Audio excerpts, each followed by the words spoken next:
Welcome to Success Story, the most useful podcast in the world. I'm your host, Scott D. Clary. The Success Story podcast is brought to you by the HubSpot Podcast Network, the audio destination for business professionals. The HubSpot Podcast Network has other amazing podcasts like No Straight Path, hosted by Ashley Menzies Babatunde. Now, by shedding light on the stories behind the shiny resumes, social media highlights, and job titles, No Straight Path aims to humanize success from the millennial perspective. Featuring guests from all walks of life, No Straight Path aims to inspire conversations around the nuanced perspectives of success. Now, if some of these topics hit home, you're going to love this show. Success is all about maximizing happiness. An interview with Esther Agbaji about finding your voice. Success is communal with Yvonne Doc Aswad. Now, if these topics are interesting to you, make sure to check out No Straight Path wherever you listen to your podcast. Today, my guest is Kurt Andersen. Now, Kurt is the author of the New York Times bestsellers, Evil Geniuses and Fantasyland, as well as the best-selling novels You Can't Spell America Without Me, True Believers, Heyday, Turn of the Century, and the podcast Nixon at War. He co-founded Spy Magazine and co-created and hosted Studio 360, a Peabody Award-winning public radio show about art and pop culture that aired until 2020. He's also a journalist, former New Yorker columnist and staff writer, Time critic and columnist, New York editor-in-chief and columnist, and has written for television, film, and stage. Now, we spoke about several entrepreneurial ventures he took on over his life, including Insight.com and Studio 360, why we need to make America new again, his argument that over the past several decades, America's political economy has been hijacked by capital supremacists who preached and enacted a return to a pre-New Deal order, and the systems we need to deploy to fix America.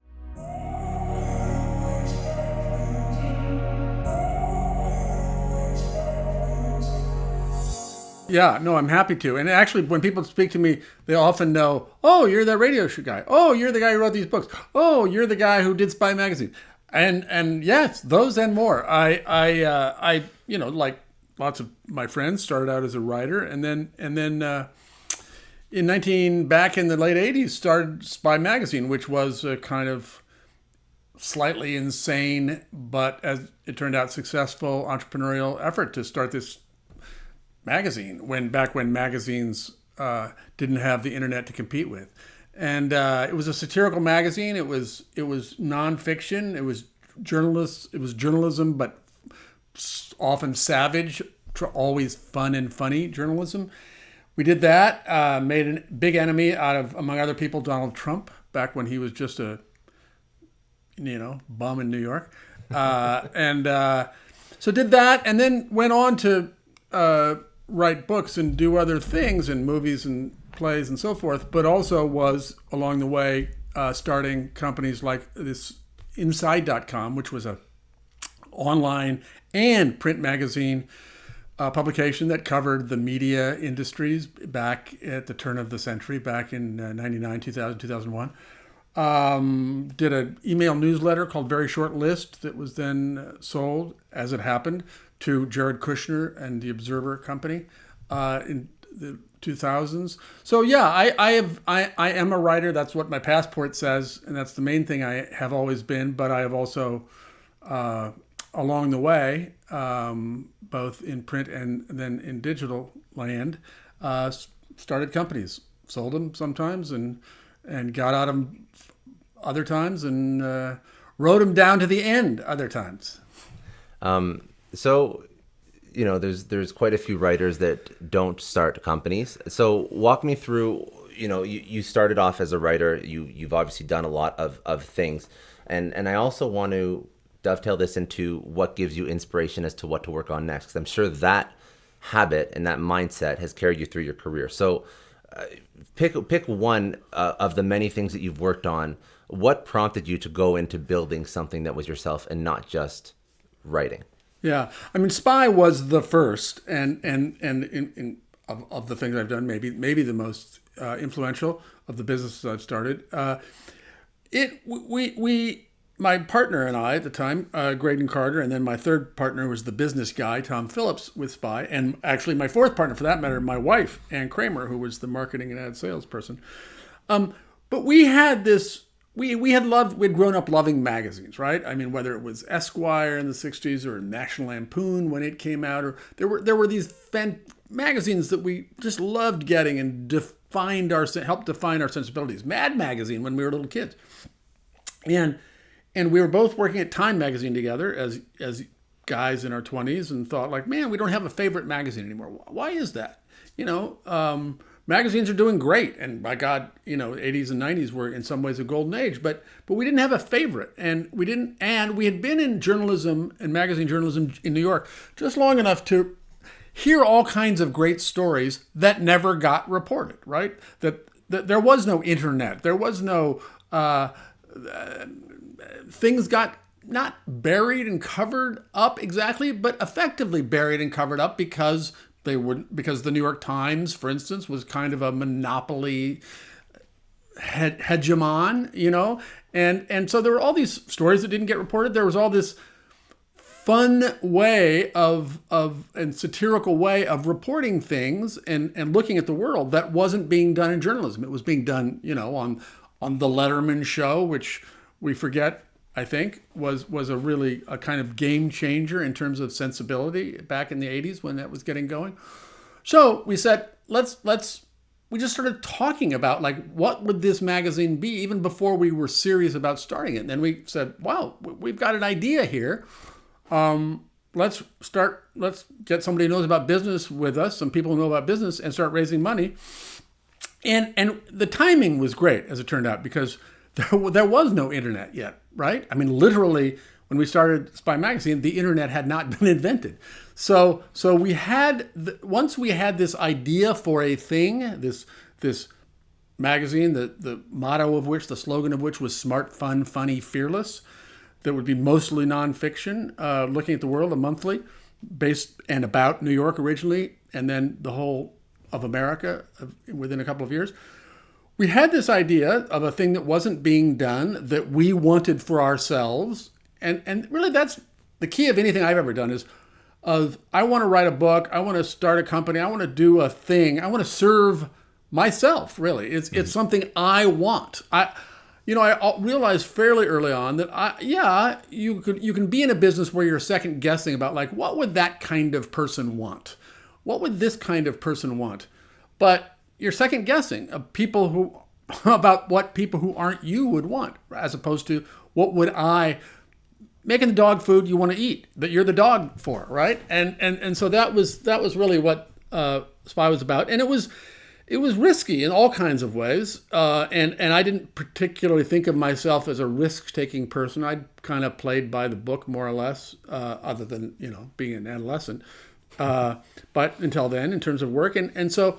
But it seemed possible at the time. Partly, I think, also because it was the early part of the long boom where we knew people who were making lots and lots of money on Wall Street in the late 80s, and they had money to spare to throw into this crazy enterprise that we had in mind, and we were able to raise money that way, and it took off, and it was successful, and we were breaking even within 3 years, which is kind of amazing for a standalone brand new publication. Magazine. Yeah, and you never had experience building a business before. That was your first. I had not. Graydon had started a little magazine in Canada, but a very different kind, and so he at least had been an editor and had done that. But no, we, as people say about things, and it's so true of us in that case, we were too stupid to know what a long shot it was, And then after that, you are obviously a serial content creator. You went into Studio 360, decided to start an award-winning public radio show. just decided to start one, but it ended up going well. Yeah. Well, and before that, I had a moment, a little less than 3 year moment in between Spy and that, where and writing a novel, after my big job that I was hired for because we'd done such a good job for Spy. The people who had recently bought New York Magazine made me editor of that, then fired me 2.5 years after hiring me because their whole thing was that they wanted to be edgier. They wanted to be edgier, which was the sort of the word of the day. And I guess I gave it too much edge for them and offended some of the owner, Henry Kravis's pals on Wall Street, and got booted from that, which and it was a thing my mother always said and said at the time, well, Kurt, when doors close, other doors open. And I thought, yeah, sure. Right, Mom. Thanks. But in fact, I decided, okay, I've always wanted to write a novel. I'm, in my late 30s. It's kind of now or never, I felt. And so I started writing a novel, and I had, some severance and some time and actually getting booted from that job, I think probably turned me into a book writer in a way that I might not have ever had. The timing may never have been right if I just kept doing that and kept editing magazines and been a magazine editor. As magazines began to die, I might have taken that path rather than becoming more really of a, essentially an independent creator, which is mostly what I've been. Now, yes, you mentioned the radio show, which came along after I'd written my first novel, right after I'd written my first novel. And again, that was just came out of the blue. I mean, I'd never aspired to do that, but the people who ran public radio decided, maybe you could do this. We have this idea for a show, and so we did, and it worked, and it was, So it was. I mean, I changed lanes. Was one of the many lane changes I made along the way, and it worked out. And again, it was a matter of taking risks, and not crazy risks, but risks that I had done it once, right, with Spy, and hey, that worked out okay. So it gave me the courage, belief that it can work out, to do that. I mean, there are all kinds of things and projects apart from being fired from a job that I've done along the way that didn't work out. So it's not as though, hey, everything he does turns to gold. These are just the things that you talk about because they're the ones that actually, the ones that actually did well. Yeah, exactly. Or had some kind of influence or whatever. Yes, indeed. Of course. So after Studio 360, obviously that was a large portion of your life. You did that for 20 years. Yeah. It's a long time to be building up a radio show. Well, yeah, it was. Although it's interesting. I mean, it was by that time, especially after the one time when I really worked, for somebody and got fired. I didn't say to myself exactly you will never have one boss again, but I kind of did. And I always, even though I was doing the radio show, was writing books and doing other projects and writing screenplays and so forth. So it was yes, it was an important gig. But it was kind of like an important gig rather than my defining one job. I really, these days, obviously, all kinds of people, have it's a gig economy, and people have a portfolio of jobs and occupations and clients and everything.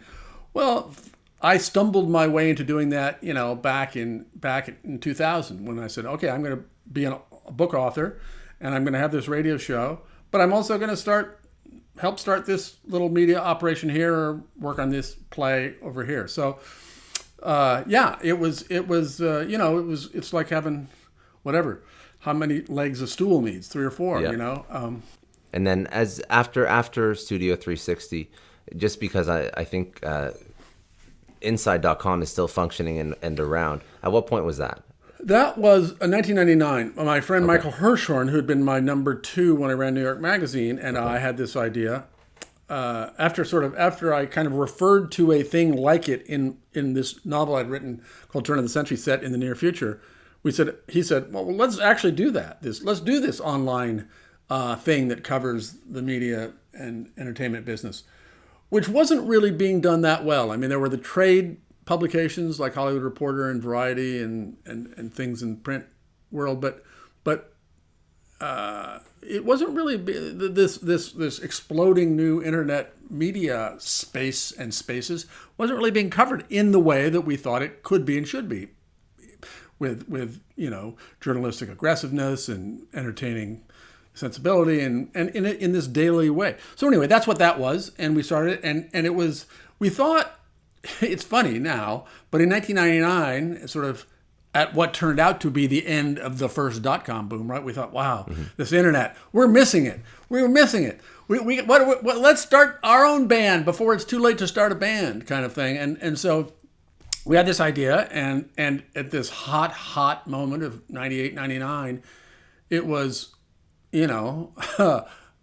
way too easy to raise money for such a thing. And we raised a lot of money and hired an amazing staff. And for a couple of years, had a great early internet publication, before, it was before broadband was barely there. It was before there was any advertising online. So it was nuts. The charitable way to describe it is ahead of its time, but it was indeed really good, for its brief life. Well, it had a brief life, but it is still around. So obviously, it wasn't the victim of many other companies that raised money in the .com. So you had something under the hood, which was already good, because I know there's enough companies that probably didn't and still raised a lot of money. So after this, you finished. Okay, so I didn't realize that was sort of you were finished with Inside.com by the time 2001. I think 2001. We sold it to Prime Media, this company called Prime Media, which, ironically, was the company that had owned New York Magazine and fired me. I was done with Inside in 2001, and then fully engaged in the radio show, which started in 2000. And this whole time you're writing. You're always writing. And I'm still I am indeed still writing books and. I was going to say the one thing that I thought was so impressive about the works that you produce. It just seems like you have such an intimate understanding of the topic, and the only reason why I said now you're a career writer, so it may seem like of course that's what he does for a living, but I mean the amount of people that write books just about their domain. They've lived their whole life, they've written a book about their domain, and that's the one thing they publish. So as you're an experienced, obviously award-winning author, what's your process for deciding? You said before you want to learn about something, you want to talk about something, that's what you do. But how do you really get into the weeds on something? Well, novels are one thing, and that's in terms of, and I'd written, a small little nonfiction book right after the crash, for instance, called Reset, that was about what I thought, how we might use the opportunity of the 2008, 2009 crash and recession as an opportunity to reset. But mostly I was writing novels, and those, in my case, I get an idea for a character or a scene or a time and just begin thinking about it for a long time and letting it simmer and grow into something. Nonfiction books, these last two I've written, Fantasyland and Evil Geniuses, kind of start the same way, but they, I won't say they necessarily come to life quicker, but they're more focused, right? You have this idea with Fantasyland as opposed to characters or scenes or milieus or times or what images or the way fiction germinates. So Fantasyland, it was like, wow, this country has become a lot less committed to empirical reality in my lifetime. Why is that? And so investigate that and go. Let's investigate that. How'd that happen? At first, I'd written a novel set in the 1960s at the time. I thought, I think it's something to do with that and how anything goes and find your own truth and all that stuff that grew out of the 60s and 70s. That has something to do with it.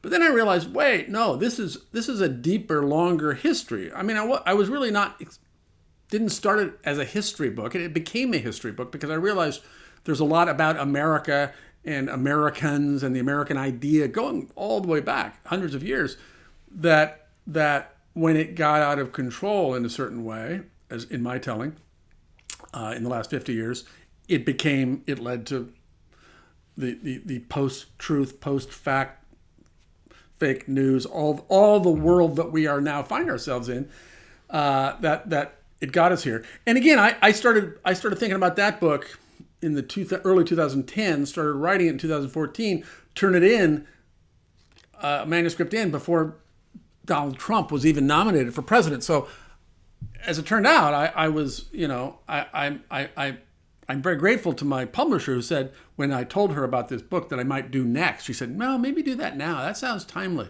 And thank God she did, because it came out just in time to help, explain how we got to the land of Trump, the fantasy land of Trump. So then Evil Geniuses came along. Really, people responded to that book.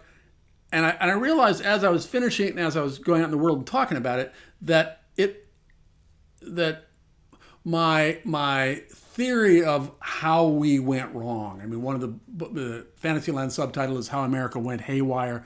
The Evil Geniuses subtitle is The Unmaking of America. And I realized I had told kind of half of a story that I had to tell, which is, wow, we have an iffy relationship to the truth, and that allows for all kinds of problems if it gets out of control, of people not believing in climate change, for instance, or not believing in vaccines, or whatever the not believing true things or believing false things you're talking about. But I realized there's another half of that, of how this was, how we got so unfair in this country, how we got so unequal, how prosperity began going only to the very wealthy, people like me. Not that I'm very wealthy, but I'm in the, top 20% of people have done okay in the last 50 years. And so I realized beyond this kind of exploration of the irrational in America, that there was this very, very rational thing that has been done and changed the system in the last 40 or 50 years.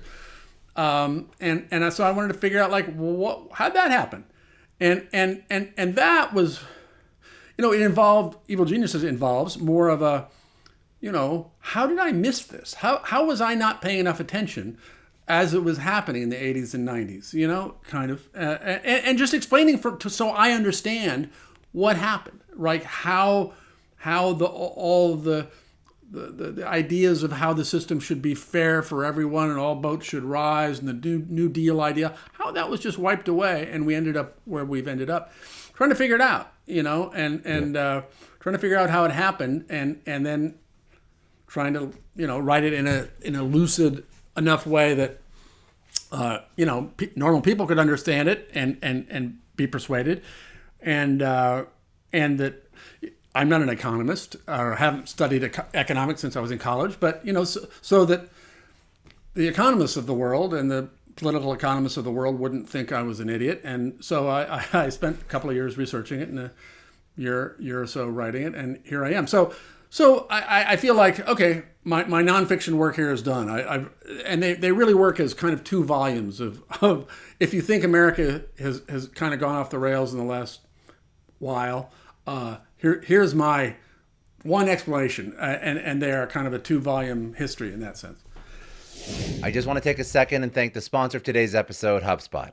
Now, while you're listening to this podcast, you're probably doing something else too.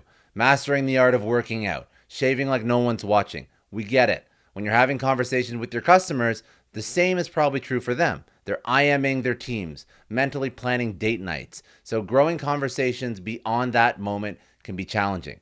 HubSpot helps you go beyond the moment by connecting you and your teams so you can access the exact same data and see the full customer picture. What motivates them, what their expectations are, and how you can blow them out of the water. With powerful tools that connect marketing, sales, ops, and service, HubSpot's powerful CRM platform powers you and your teams to transform customer moments into extraordinary customer experiences. Learn how HubSpot can help your business grow better at HubSpot.com.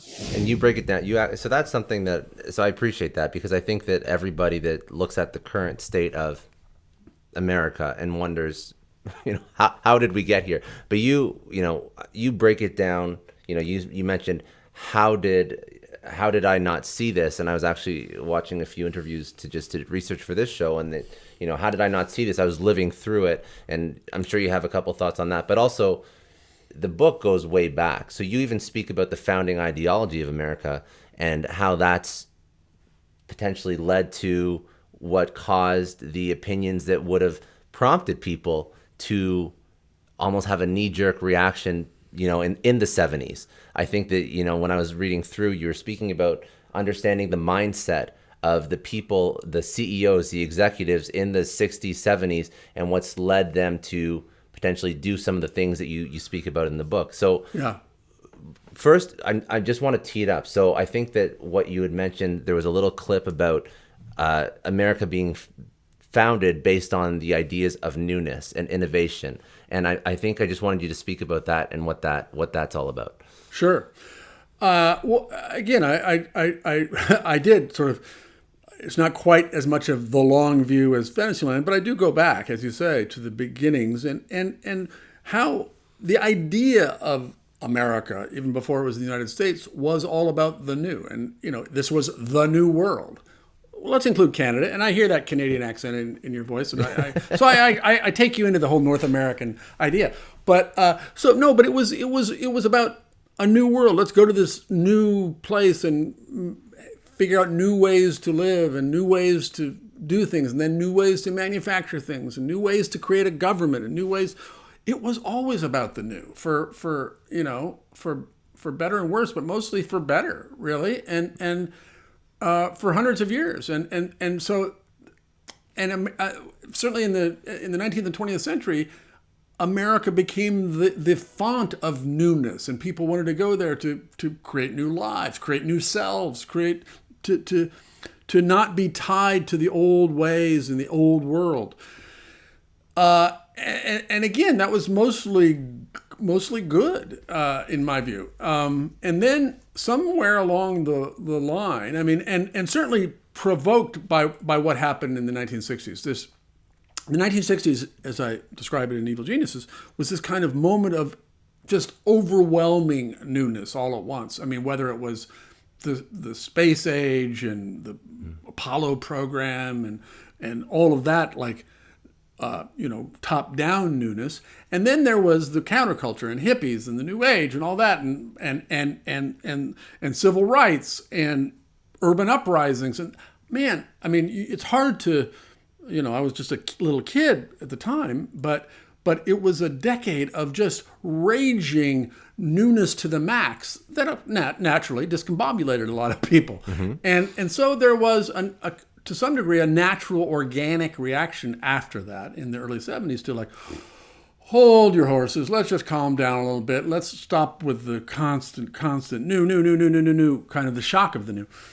And so and you mentioned the CEOs and billionaires, or I guess at that point not even probably 100 millionaires. Mm-hmm. There weren't many billionaires at the time.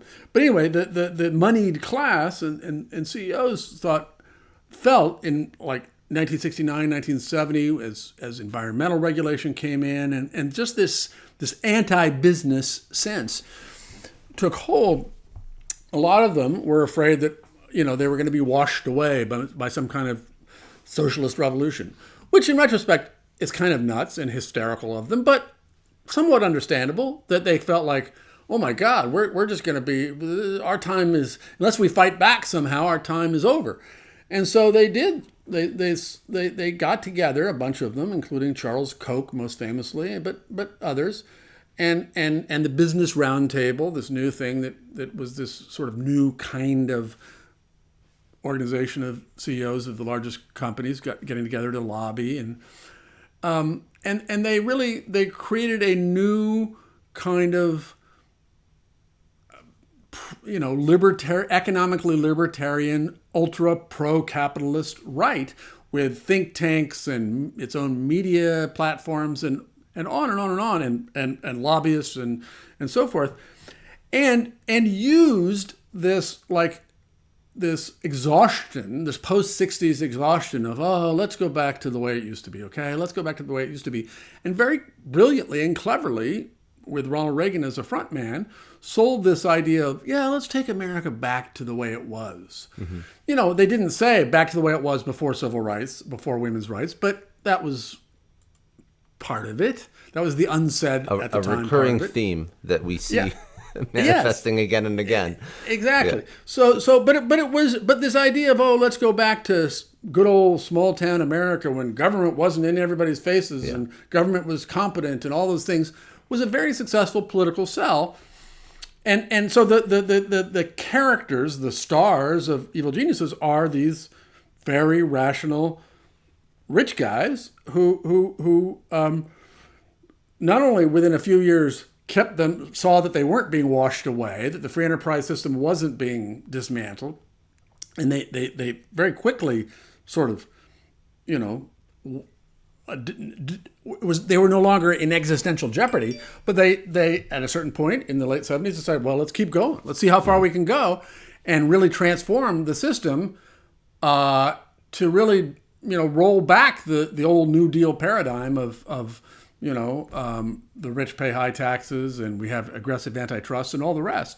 And they just kept on going. And before too long, there was no Democratic Party that sort of positing an alternative to that. So everybody agreed, right? I mean, the Democrats and the Republicans didn't really, by the 90s certainly, by the age of Bill Clinton, didn't really disagree about economics or social policy very much. The only things they disagreed about were the cultural things and therefore the system and all of its premises about what was fair and unfair and how much inequality we could stand or countenance was changed in a generation. And this is really a death by a thousand cuts, because I'm sure if you go back, you can trace back, specific action items and various government programs and whatnot that will actually have this compound, almost butterfly effect to things that we're experiencing today. And like you said, like all the things that we question, how did we get like this? This has not been monumental, major policy decisions. These are just small things that have added up over time. Totally right, and that is again, to my whatever credit, or at least why we didn't see it so much, because so much of it were, as you say, these death by a thousand cuts, these tiny little things that didn't seem like such big deals. Yes, Ronald Reagan was elected, and the Congress reduced income taxes by half, the rates. That was a big thing, but that was one part of it. All these small things that who unless you were a kind of specialist in regulation or tax codes, you just didn't pay much attention to, like the SEC change in the early 1980s that allowed companies to buy their own stock shares. Mm-hmm. That hadn't happened, right, since the New Deal, since we set up the modern system of regulating equities and securities and finance.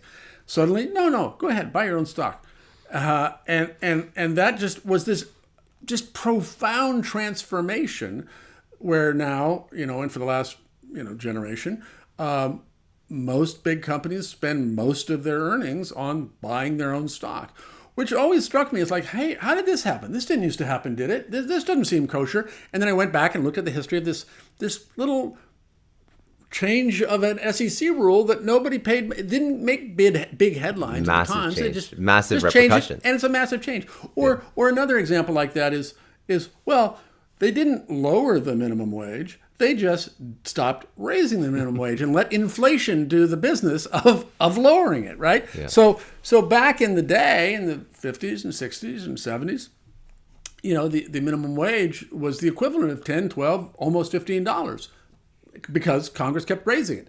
Then they stopped it, went down to basically $7, and where it stayed for 40 years. On and on and on. There's dozens, scores, hundreds of changes that either were invisible because they were done by stealth, like not raising the minimum wage, or like, what's this? 401ks? What? I don't know, whatever. That just nobody noticed. But in the aggregate, they changed the system in a relatively few years. Now, so you go into a lot of details, examples, and you broke the book down, I guess, into I guess it says five different parts. I don't know if that's correct or not. This is just from my research. If that's accurate, let me know. But so you go through these 4 parts. It is really just like the history leading up to modern day. And then the 5th part I thought was interesting, Make America New Again. So this is the result of the past 40 years. And speak to me about what that means exactly. Well, lots of our politics and our divisions today are arguments over what was bad or good about the past, right? And there are aspects of the past we can't bring back, don't want to bring back, white supremacy, women can't do anything but stay at home. I could go on. Gay people can't admit they're gay. But there are there's a certain part of the past, which is to say our political economic past, when things were fairer and we had this, during the 40s and 50s and 60s and 70s, this national consensus about what was fair and what wasn't fair and how big corporate power should be, and on and on and on. That there's a lot there to look at. Now, which isn't to say, it's a very different world with a very different economy, and most especially the digital revolution has changed things. But we did it better. It was fairer. All boats, most boats, many boats did tend to rise together until around 1980. But here we are in this new digital world where well-paying jobs have been destroyed by both globalization and technology, and now digital technology, and doesn't look to most of the experts that I've read like they're going to be replaced by new, good, better jobs the way they were in the early 20th century, the way they were in the early 19th century. And yes, there was disturbances caused and pain caused by all those industrial revolutions, but eventually people left the farm and went to factories. Eventually people left factories and went to office jobs. It seems like there's a good possibility, I think probability, that it's different this time. So you have the chance for this new digital world and this new AI world to keep eliminating jobs and making the production of things and services more and more and more efficient. But how are people going to live? How are people going to have dignity? How we are at this crossroads where we have to figure out how the future is going to be a decent one for most people. And I think, I really do think it's a crossroads, which is to say there is the opportunity for amazing plenty, for solving, as John Maynard Keynes said 100 years ago, the economic problem, which is to say there's now enough for everybody, right? I do this sort of thought experiment in the course of the book, talking about America too, not saying let's divide up all wealth and income equally. That's never going to happen, probably should never happen. But let's just as an illustration, if you divide up all of the wealth and all of the income in the United States equally by household, everybody is upper middle class. Everybody is upper middle class. Each household gets $800,000 of wealth, and each household has an income of $130,000, $140,000. Sounds good, right? Again, I'm not saying we should do that, but it is a starting point to say how wealthy we are and how dysfunctionally and unfairly all of that wealth and income is now shared. So I do think that, we're at a place where we have to rejigger our system to make it a more fair one, as, not unlike other countries, like, say, the Scandinavian countries, like, say, Canada even. Before we get to this place where it becomes this, dystopian digital feudalism, which is where we're headed if we don't pretty radically change the system, I think. I just want to take a second and thank the sponsor of today's episode, NordVPN.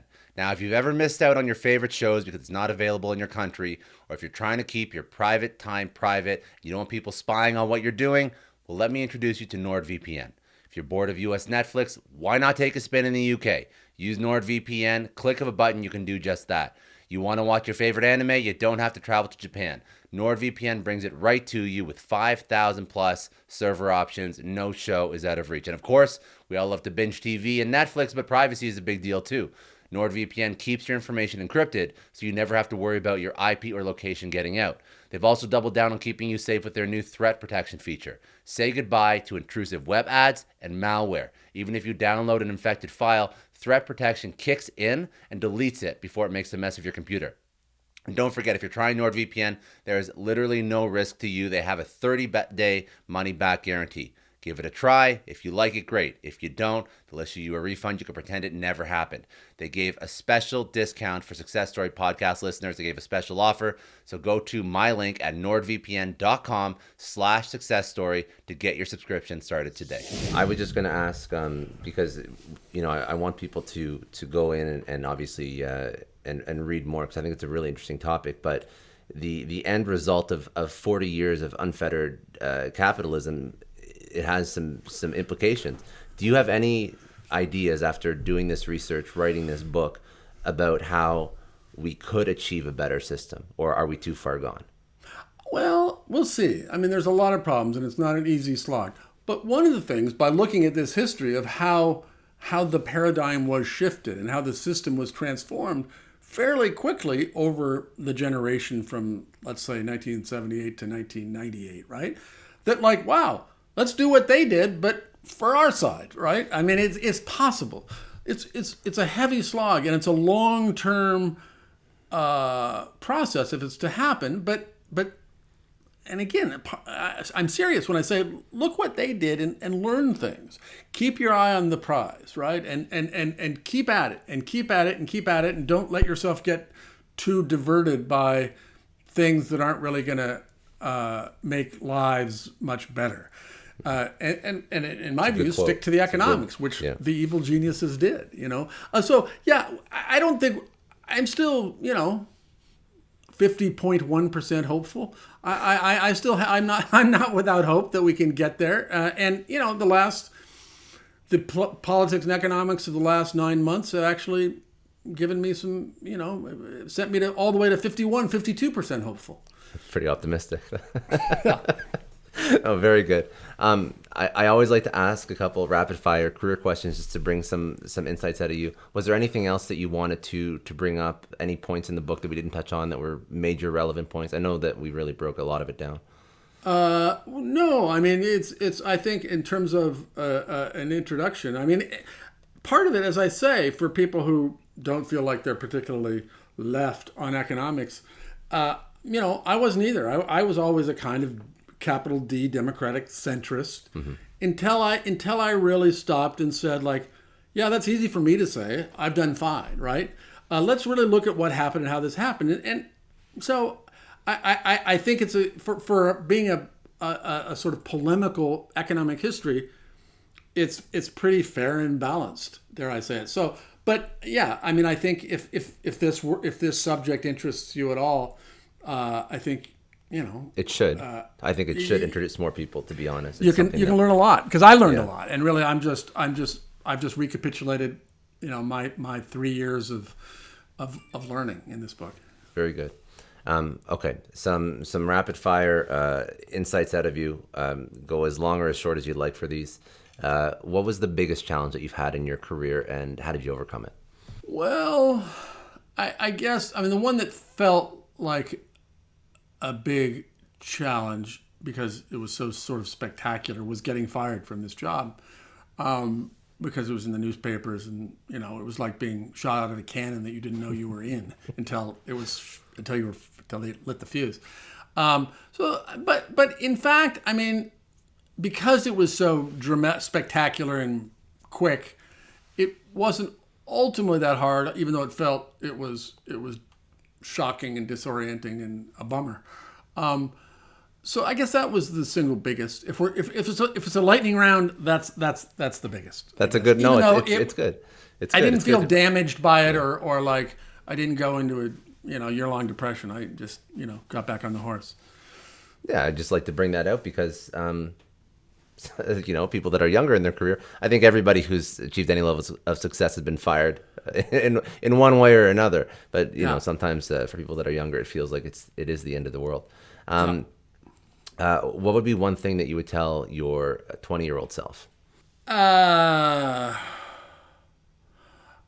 would say, and I knew it by the time I was 25 or 28, but basically learn patience.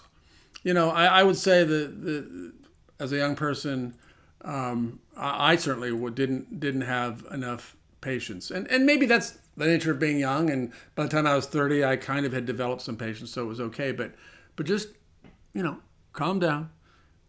Stay on the right track. You'll get there. You'll get what you need. Don't be so anxious. Who would be one person, that had a major impact on your life? It can be family, it can be somebody in your professional circle, and what did they teach you? Well, I was really lucky in terms of my family. My parents were like excellent parents in back in the day when the phrase helicopter parents didn't exist, and my parents were certainly not helicopter parents. They gave me, I knew I was cared about, but I had a very long leash. But I would say the single person who was most was just a great person to have in my life was my first boss, who was this guy called Gene Shalit, who was a big famous guy at the time. He was on the Today Show every day when that was a big deal, and he was the culture guy and the movie reviewer, and he just hired me out of college to write for him, to research for him, to hang around with him. He was a great boss. He was just the model of a generous, great boss. He was certainly, and so he was very generous to me and got me this book deal for this book I published when I was 26 years old, incredibly generously, and was just his model of kindness and decency and mentorship. To the degree I might have been okay on those scores in all of the jobs and when I employed people and helped people, but he certainly, as a first boss, proving to me that this is what a boss can be, was an incredibly important influence. What would be one source that you'd recommend? Could be a book, podcast, obviously none of your own, that you'd recommend people go I got check nothing out? for you. If it's not my own, I got nothing. Well, let's see. What do I listen to? I mean, right now, in terms of, are we talking about living life better or just being Anything. interested? Your interpretation. Doesn't I matter. think, my friend, and it's not just because he's my friend, but John Heilemann has a podcast he's been doing for now a year, I guess, called Hell and High Water, which is just an exemplary podcast.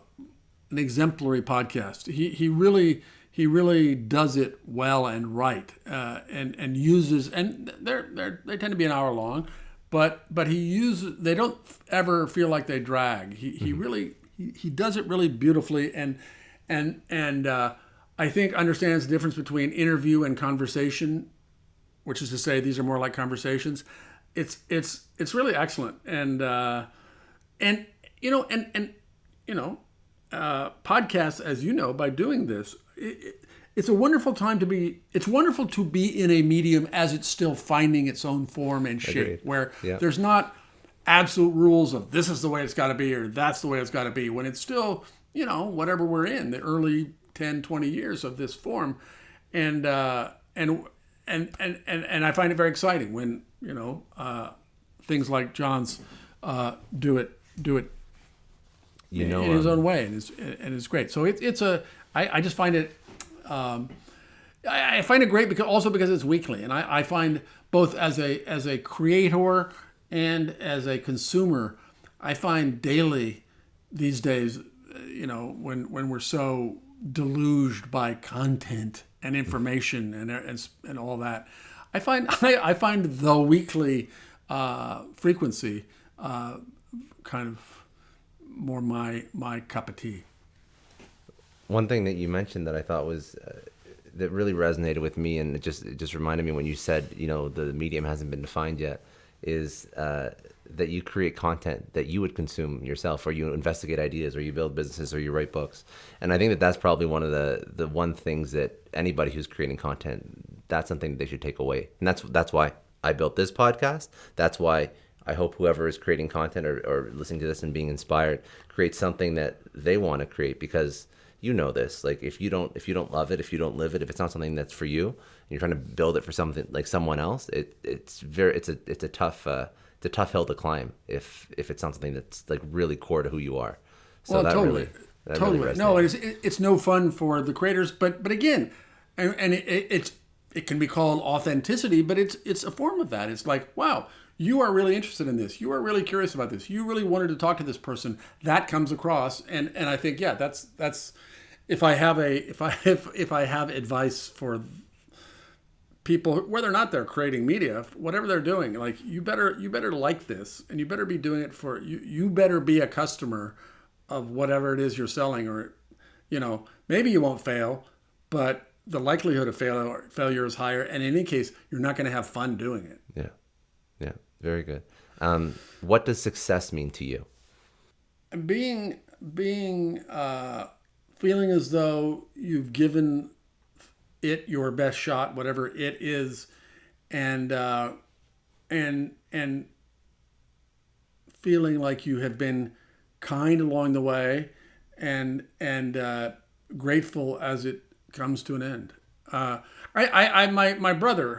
older brother who recently died, always said that if he had a religion, it was gratitude, and I always yeah, that's kind of right. But as he got older, as I get older, I thought yes, that's it. Is if you want to end up feeling as though you haven't committed too many unforced errors, and that you're grateful for the people who have helped you, and for life itself. So that's what I would say.